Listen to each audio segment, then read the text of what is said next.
तो मुझे फटाफट से एक बार रिवाइज करना है हमने कि हमारा इंड एस 1 की समरी क्या निकल कर आई। इंड एस 1 की समरी,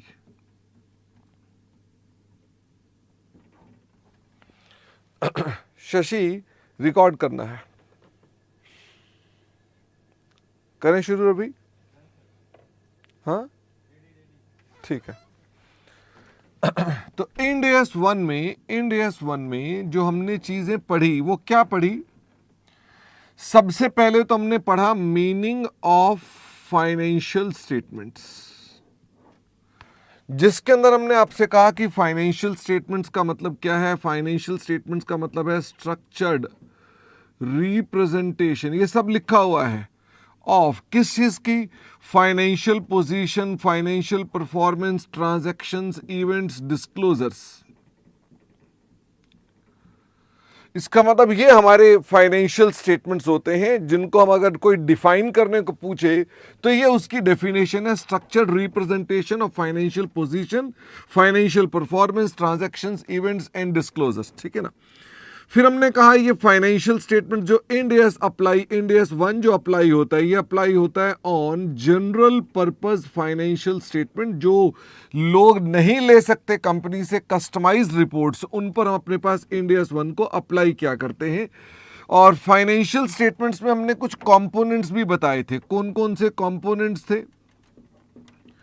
5 कंपोनेंट्स बताए थे। एक थी बैलेंस शीट, दूसरा था प्रॉफिट एंड लॉस, तीसरा था हमारे पास कैश फ्लो स्टेटमेंट, फिर था एसओसीई और फिर लास्ट में थे नोट्स। पी&एल था विद ओसीआई। इसका मतलब हम ये 5 प्रकार से अपने पास 5 कंपोनेंट्स बनाया करते हैं। मैंने आपको एक तो ये बात बताई थी। मजे की बात है, इसमें से कोई भी क्वेश्चन एग्जाम में नहीं आता है। इसका मतलब ये कोई भी क्वेश्चन इधर से एग्जाम में नहीं आता, बट ठीक है, पता होना चाहिए। फिर मैंने आपको बताई थी overall considerations in preparation of financial statements. तो मुझे भी याद से बताइए कि आपके पास ओवरऑल कंसिडरेशंस में सबसे पहली, सबसे इंपॉर्टेंट वो थी true and fair view.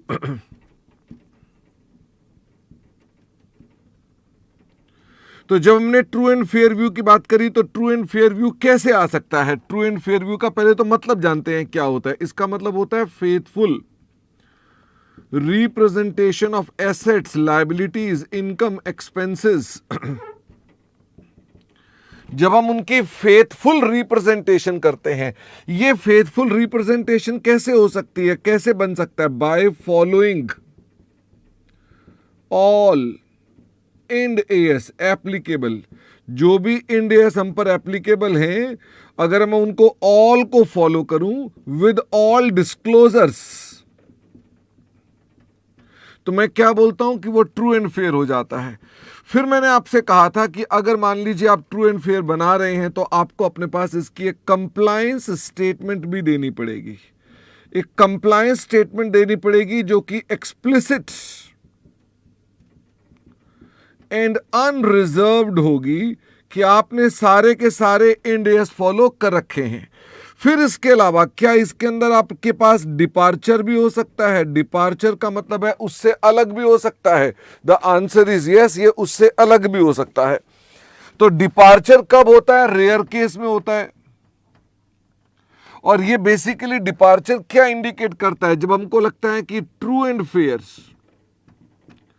Not with end S, अगर इंड एस के साथ ट्रू एंड फेयर नहीं है, देन हम लोग क्या कर सकते हैं? डेविएट कर सकते हैं, हम उससे अलग हो सकते हैं। ऐसे में हम क्या डिस्क्लोजर भी देते हैं? हाँ, हम डिस्क्लोजर भी देते हैं कि भाई क्या व्हाट हैज बीन डेविएटेड,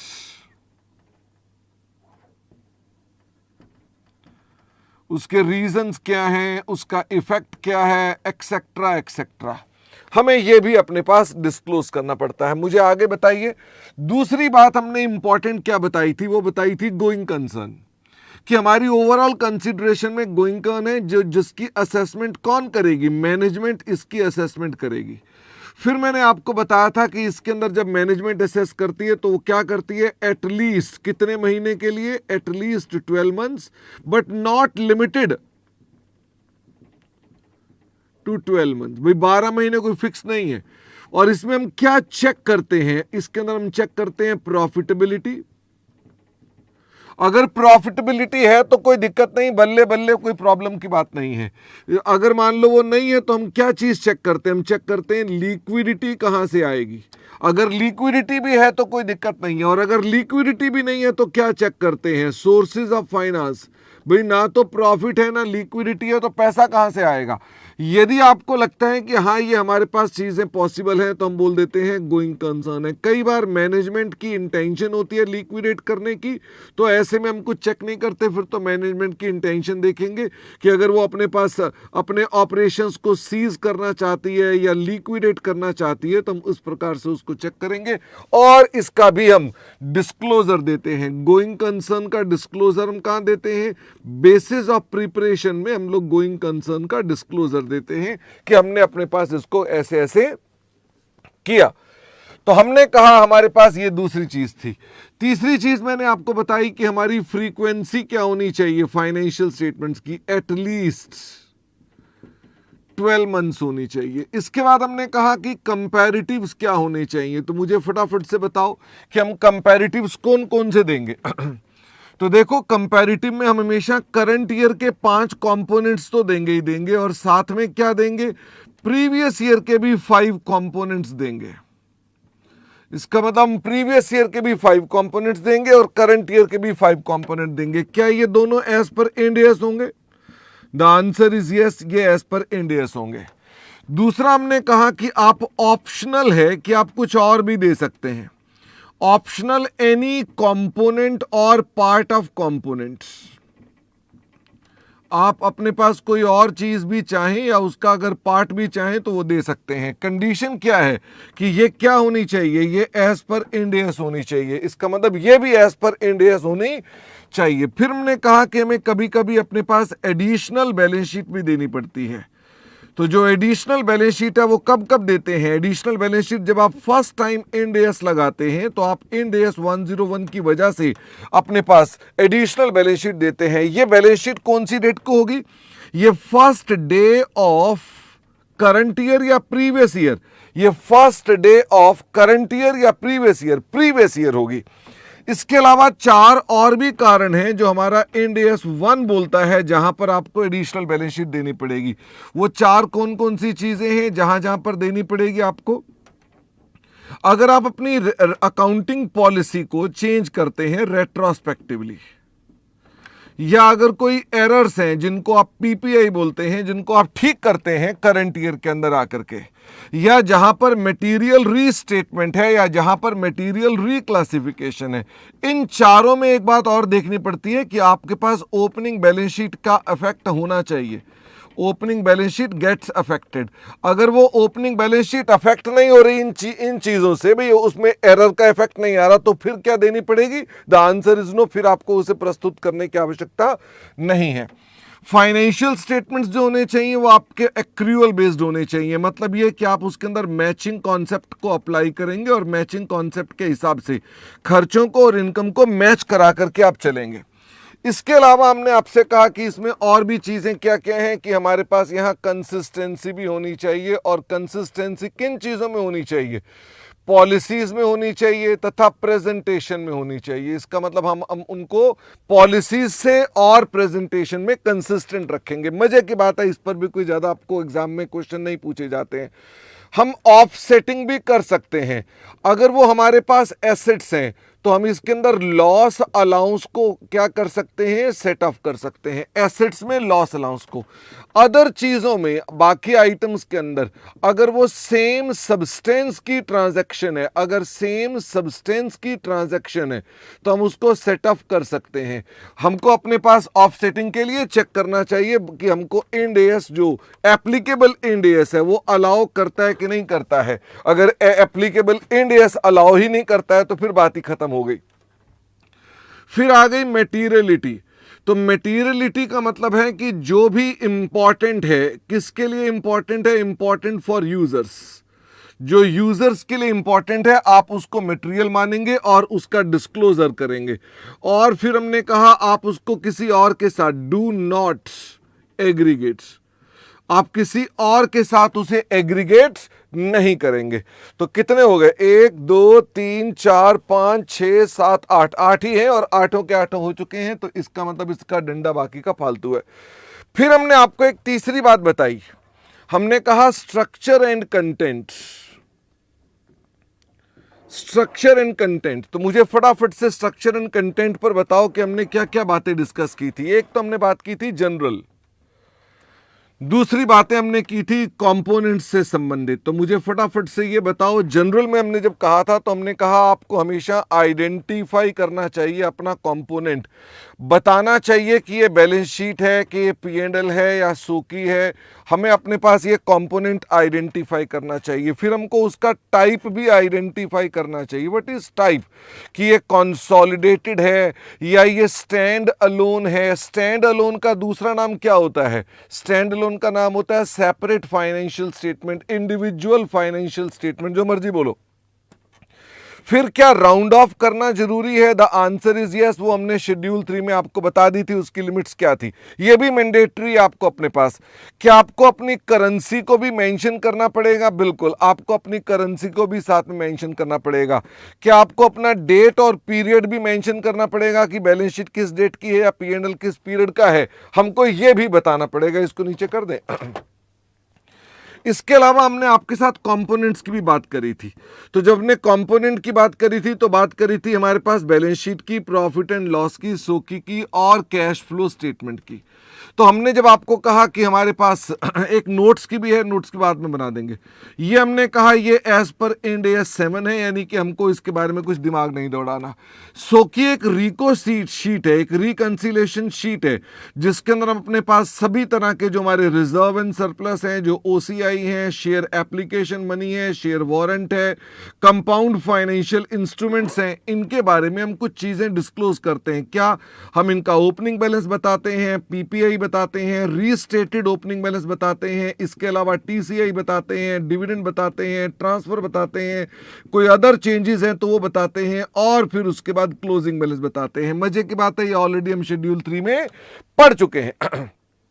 इसके अलावा प्रॉफिट एंड लॉस में हमने आपसे कहा कि हम प्रॉफिट एंड लॉस को जब बनाएंगे तो profit and loss as per schedule 3 होगा, जिसके अंदर हम अपने पास 2 पार्ट रखेंगे, एक तो प्रॉफिट एंड लॉस और दूसरा हमारा होगा OCI। तो OCI की आइटम कौन कौन सी हैं ये भी हमने शेड्यूल 3 में डिस्कस कर दी थी, उसकी कोई लॉजिक नहीं है डिस्कस करने का। और प्रॉफिट एंड लॉस का एक फॉर्मेट है, हमने वो फॉर्मेट आपको बता रखा है, और अगेन इंड AS 1 हमको फॉर्मेट बताता है, लेकिन हम शेड्यूल 3 में ऑलरेडी कर चुके हैं। बैलेंस शीट में हम जब आए थे तो बैलेंस शीट में हमने आपसे कहा था कि बैलेंस शीट के अंदर आपको अपने पास या तो वर्किंग कैपिटल का बेसिस फॉलो करना चाहिए या लिक्विडिटी का बेसिस फॉलो करना चाहिए। रियल में हम अपने पास जब ऑफिस में काम करेंगे, बैंकों की बात नहीं कर रहा मैं, या अपने CA फाइनल की बात करेंगे, तो आपको कौन सा बेसिस चालू करना है, आपको अपने पास वर्किंग कैपिटल बेसिस को फॉलो करना है। वर्किंग कैपिटल बेसिस का मतलब होता है जिसमें आप करंट एसेट, करंट लायबिलिटी की क्लासिफिकेशन करते हैं, यानी करंट एसेट्स क्या है, नॉन करंट एसेट क्या है, और करंट लायबिलिटी क्या और नॉन करंट लायबिलिटी क्या है। यदि आप लिक्विडिटी का ऑर्डर फॉलो करना चाहें तो आप उसको नोट्स टू अकाउंट्स में फॉलो करेंगे, इसका मतलब नोट्स में अलाउड है, अदरवाइज अलाउड नहीं है। अब बारी आती है कि इसके अंदर करंट एसेट्स, करंट लायबिलिटीज की क्लासिफिकेशन कैसी होती है। ऐसे एक 5वां कंपोनेंट होता है नोट, जो कि हम ऑलरेडी शेड्यूल 3 में पढ़ चुके हैं, तो मैं उसको भी यहीं पे कहीं फंसा दूं क्या, उसको भी एक होता है नोट्स, जिसको हमने कहा कि वो शेड्यूल 3 में ऑलरेडी कवर्ड हैं, कौन कौन से नोट्स हमको डिस्क्लोज करने चाहिए। तो अब बारी आती है current asset, non current asset क्या होते हैं, और current liability, non current liability क्या होती है। इसके अंदर ही मैंने आपको जो बातें बताई वो आपको शीट में डिस्कस कर लेते हैं, इससे आपको रफ आइडिया लग जाएगा। इसको घुमा ही देते हैं एक बार, और ये भी रहेगा फिर वो भी रहेगा।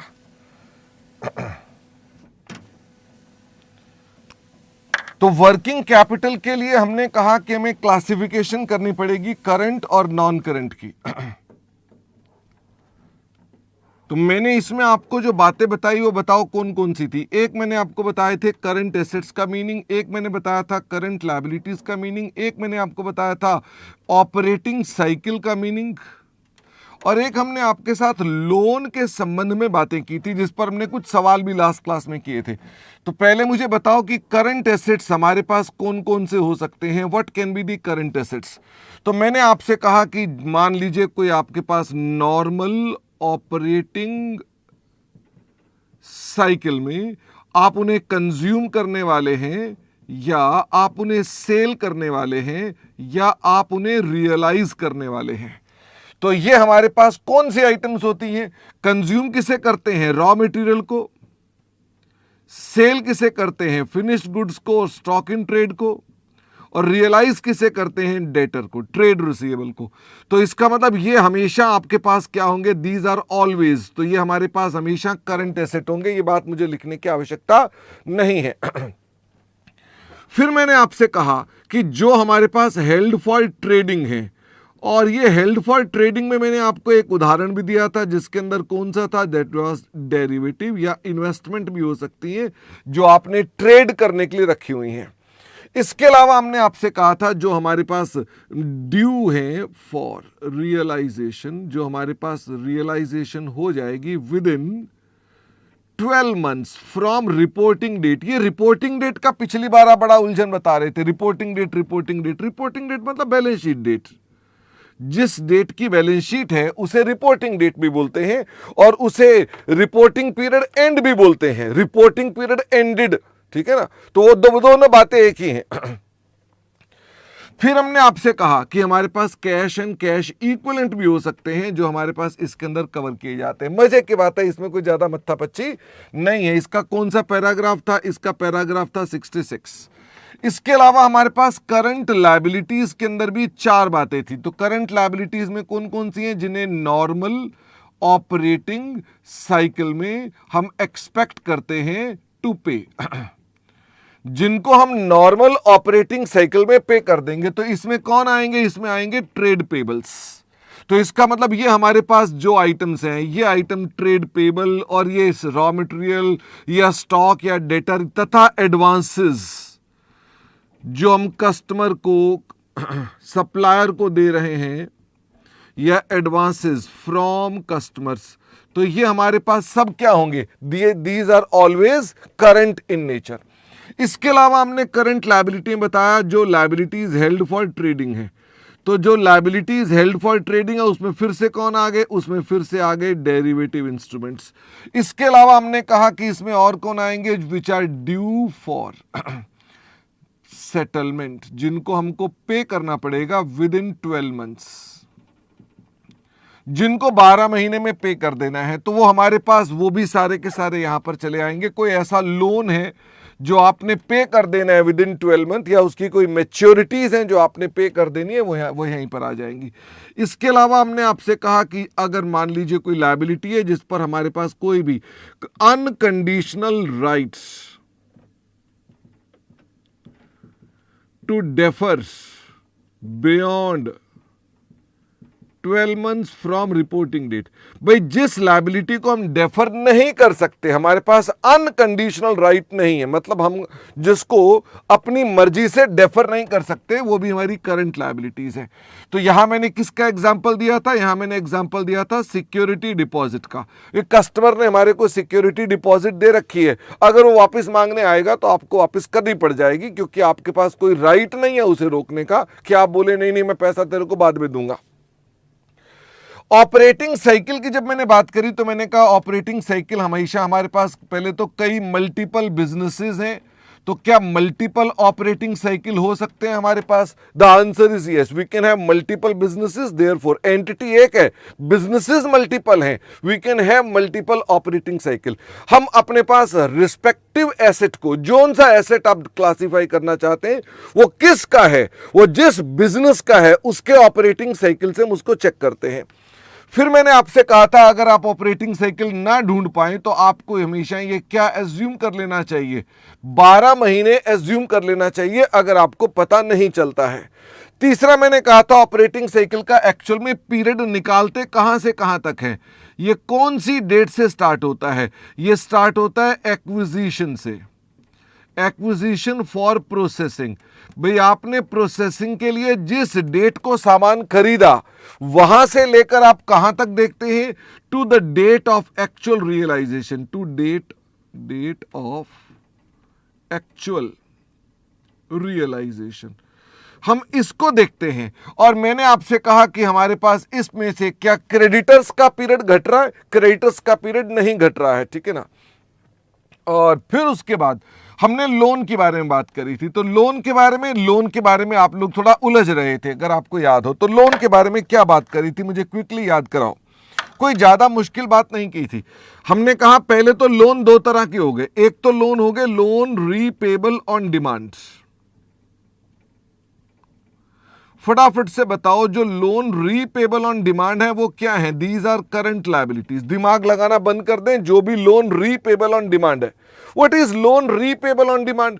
भाई मैंने मान लीजिए आपसे उधार पैसा मांग लिया और मैंने आपसे कहा आपको जब लेना हो मेरे पास चले आना, इसका मतलब you gave me the loan, तो आई हैव द लायबिलिटी, आपकी तो एसेट हो गया ना, मेरी तो लायबिलिटी है। और मैंने आपसे कहा आपको जिस दिन पैसे वापस लेने हो मेरे पास आ जाना, this is called loan repayable on demand, यानी I will have to repay when you will demand the money from me. तो these are all current liabilities. Yes Shubham, these can't be deferred, अगर ये डेफर हो सकता होता तो ये current नहीं बनती। ओके, तो ये हमको रीपे करना ऑन डिमांड। दूसरा हमारे पास कौन से हो गए, मैंने कहा जो बाकी के लोन्स हैं, इन लोन को मैंने क्या बोला कि इन्हें आप ट्रीट करें, क्या ट्रीट करें, treat as current liability if payable within 12 months from reporting date. भाई अगर मान लीजिए कोई लोन ऐसा है जो विद इन 12 month आपने पे करना है, ड्यू डेट आ गई है उसकी, आपको पे करना है। इवन क्या वो लोन पूरा होना चाहिए कि पार्ट ऑफ द लोन भी हो सकता है, जिसे आप करंट मैच्योरिटीज बोलते हैं, it can be part of the loan also. तो हमें इससे कोई मतलब नहीं कि पूरा लोन का वो हिस्सा जो मुझे विद इन 12 month पे करना वो भी हो सकता है। तो मैंने कहा अगर कोई loan with in 12 month payable है तो वो क्या होगा, करंट लायबिलिटी। काश यहीं तक की चर्चा होती तो दिक्कत नहीं था, लेकिन इसके नीचे कुछ मुद्दे हैं। फटाफट से बताओ इसके नीचे हमने कितने मुद्दे लिखे थे, इसके नीचे हमने 4 मुद्दे लिखे थे, हमने इसके नीचे 4 मुद्दे लिखे थे। नंबर 1, हमने कहा कि क्या ये हम रीफाइनेंस या रोल ओवर कर रहे हैं।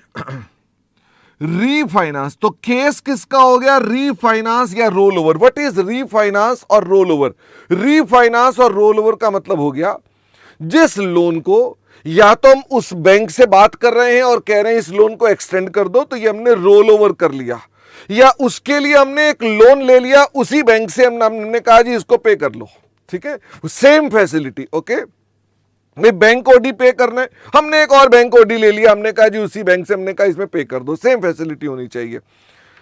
ओनली, हाँ बिल्कुल, गार्गी ने कहा क्या केवल करंट मैच्योरिटी वाला party current liability, the answer is yes, the remainder part is definitely not current liability. Okay, तो मैंने कहा अगर रीफाइनेंस और रोल ओवर है तो मुझे फटाफट से बताइए इसमें आप क्या चेक करते थे, रोल ओवर या रीफाइनेंस है तो आप इसमें क्या चेक करते थे, आप इसमें देखते थे there must be agreement. Oh my god, क्या ये जरूरी है कि मैं एग्रीमेंट बोल रहा हूं, हाँ, एग्रीमेंट टू रीफाइनेंस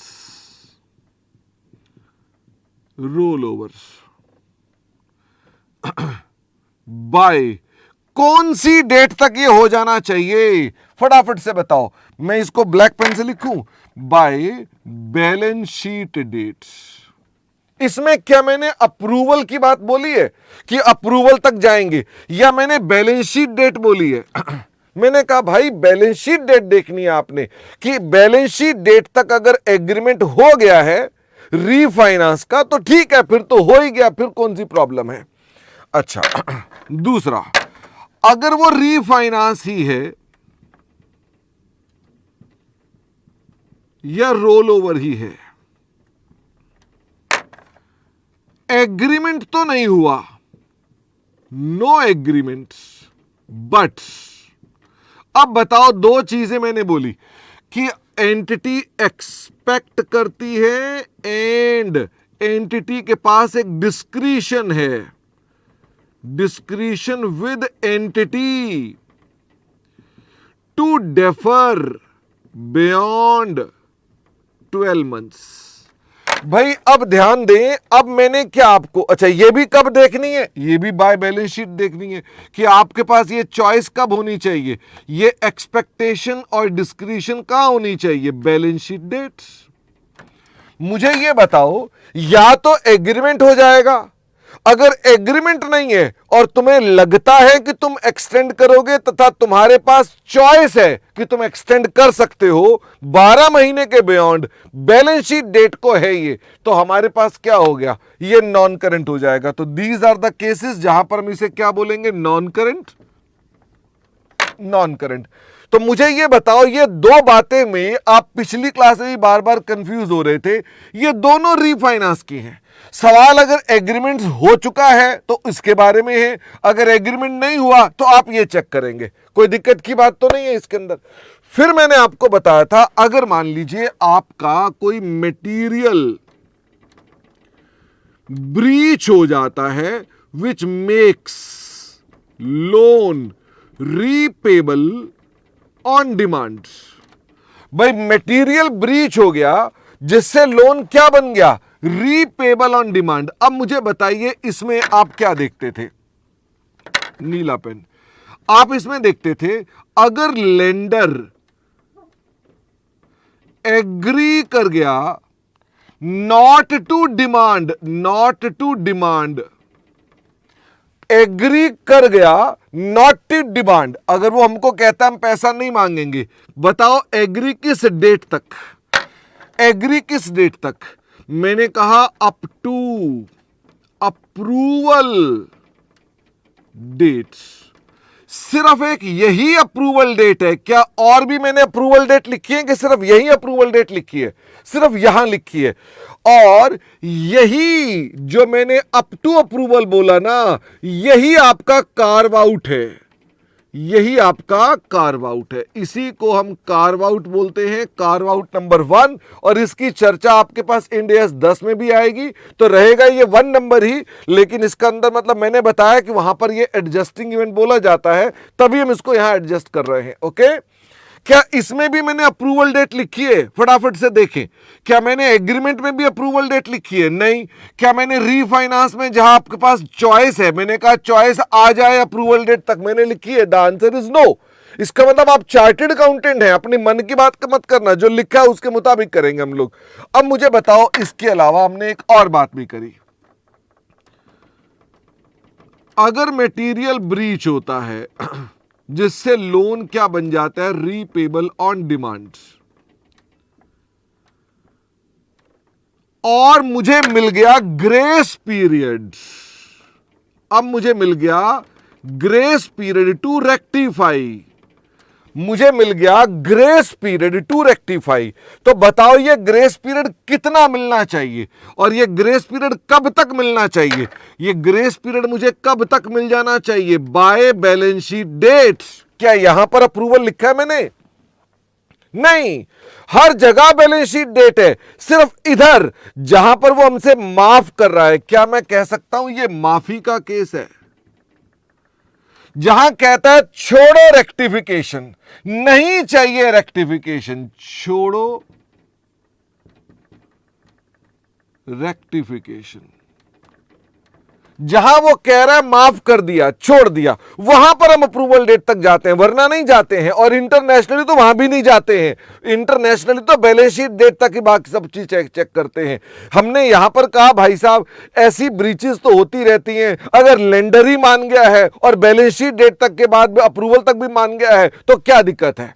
हमने इंडिया में इंडियन इकोनॉमिक कंडीशन के हिसाब से कहा कि this may happen in India regularly because all the agreements जो बैंक के साथ होते हैं उन सब में ये कंडीशनें होती हैं कि तुमने अगर पैसे नहीं दिए तो तुम्हारे को लोन रीपेबल ऑन डिमांड है, तुमने कागज जमा नहीं कराया तो लोन रीपेबल ऑन डिमांड है। लेकिन उन पर डिमांड होता नहीं है, एक्चुअल में वो एग्री कर जाता है, डिमांड करेंगे नहीं, और वो रेक्टिफिकेशन भी नहीं मांग रहा, तो कोई दिक्कत नहीं, अप्रूवल डेट तक आ जाओ। लेकिन अगर उसने हमको रेक्टिफिकेशन करने का समय दिया है, कहता है ठीक कर लीजिए अपने आप को, तो बाय बैलेंस शीट डेट तक अगर मान लीजिए आपको ग्रेस पीरियड मिल जाए, पीरियड कितना मिलना चाहिए ग्रेस का, 12 मंथ्स, हमारे पास 12 महीने या उससे अधिक का ग्रेस पीरियड मिलना चाहिए ताकि लायबिलिटी कहां चली जाए, बियॉन्ड 12 मंथ। अब बात समझ रहे हैं? यहां पर अब पिछले क्लास में जो नोट्स लिखे थे ना, उसमें कुछ बच्चे बता रहे थे कि उसके अंदर अर्थार्थ अलग निकल रहा है, तो फिर से सुनिए, मैं ये बोल रहा हूं कि हमको उतना ग्रेस पीरियड मिलना चाहिए रिपोर्टिंग डेट के बाद कि मेरी लायबिलिटी 12 महीने के दायरे से बाहर चली जाए, बात खत्म। तो इसके अंदर ग्रेस पीरियड कितना होना चाहिए, एटलीस्ट 12 मंथ्स का होना चाहिए ताकि मैं उससे बाहर निकल सकूं। ये हमारे पास 4 सिचुएशंस हैं। बस यही हमारे एंड ईयर्स की एक समरी थी और मैंने आपको बताया कि इसके ऊपर भी क्वेश्चंस हो सकते हैं। अब मुझे बताइए, मैं अपना पहले तो समरी बंद कर दूं, तो जब भी आपको एंड ईयर्स 1 को रिवाइज करना है